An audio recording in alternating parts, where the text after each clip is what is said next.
Lawyer అవ్వాలని ఎన్నో కలలు కన్న అమ్మాయి కానీ చివరకు టాలీవుడ్ లో క్రేజీ హీరోయిన్ గా మారిపోయింది. ప్రెసెంట్ సోషల్ మీడియాలో గ్లామర్ ఫోటోలతో రచ్చ చేస్తుంది. ఇప్పుడిప్పుడే టాలీవుడ్ లో తానేంటో సత్తా చాటుతుంది బ్యూటీ.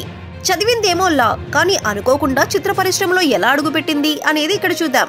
2018లో చిత్ర పరిశ్రమలో అడుగుపెట్టింది. అందం, అభినయంతో కుర్రాళ్లను ఒక ఊపు ఊపేస్తుంది. తన మొదటి సినిమాతోనే మాస్ మహారాజా రవితేజతో కలిసి నటించింది. ఆ తర్వాత గోపీచంద్, సుధీర్ బాబు వంటి క్రేజీ హీరోలతో ఆడిపాడింది. ఇంతకీ ఈ హీరోయిన్ మరెవరో కాదు, మాళవిక శర్మ. కోలీవుడ్ హీరో జీవాకు జంటగా నటించింది. కానీ ఈ ముద్దుగుమ్మకు సరైన సక్సెస్ రాలేదు. అయితే ఈ అందాల తార అభినయానికి మంచి మార్కులే కొట్టేసింది. ప్రస్తుతం ఈ ముద్దుగుమ్మ లాయర్ గా ప్రాక్టీస్ చేస్తుంది. ముంబైలో పుట్టి పెరిగిన మాళవిక శర్మ అక్కడే చదువుకుంది. LLB పూర్తి చేసింది.